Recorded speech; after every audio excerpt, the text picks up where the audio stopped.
Every year, the Federal Communications Commission, aka the FCC, receives hundreds of complaints regarding the Super Bowl halftime show. Not to mention, those of us for some reason still on Facebook are subjected to thousands of posts and comments where Meemaw and Papaw are outraged at something they saw during the show, and they make sure to voice their grievances they will never watch again, despite this being the 14th year in a row that they aren't going to watch next year. So at the time of this recording, we're just a few days away from Super Bowl 59 between the Eagles and the Chiefs, and I'm sure that this year will be no different in regards to people complaining about the halftime show. But this year, their target will be rapper Kendrick Lamar. Hear me now, quote me later, you will 100% see some sort of outrage over something seemingly innocent that happened during the show. It's as predictable as the sun coming up in the morning and it going back down at night. In fact, this pre-outrage has already kicked off, as within the comments of this Apple Music post hyping up Kendrick Lamar's upcoming performance, we're met with all of the love and support that you would expect for an artist preparing for their moment in the spotlight. Nah, I think I'll pass once again on this one. Get someone that can just sing and entertain us without a bunch of flashing lights, fireworks and such. Keep it simple and entertaining for the whole family. And good old Claudine says, I don't plan to watch the halftime show, not my cup of tea.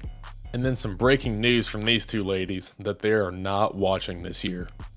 So given that it's super important that we know who isn't watching the halftime show, I beg the question, who would they rather have perform for their viewing pleasure? Kid Rock? George Strait? I mean, what are we doing here? Now, I'll be the first to say I'm not familiar with Kendrick Lamar's music yet, although I do plan on going through his album soon, but it's clear that the dude is as culturally relevant today as any other rap artist out there, and the fact that he has built up enough of a career to warrant this invitation to play the Super Bowl halftime show is enough for me to be excited to tune in. I think when we see people saying that they've never heard of Kendrick Lamar, so they'll be skipping the show, that's understandable that you're unfamiliar with him, but what happened to just giving an artist a chance?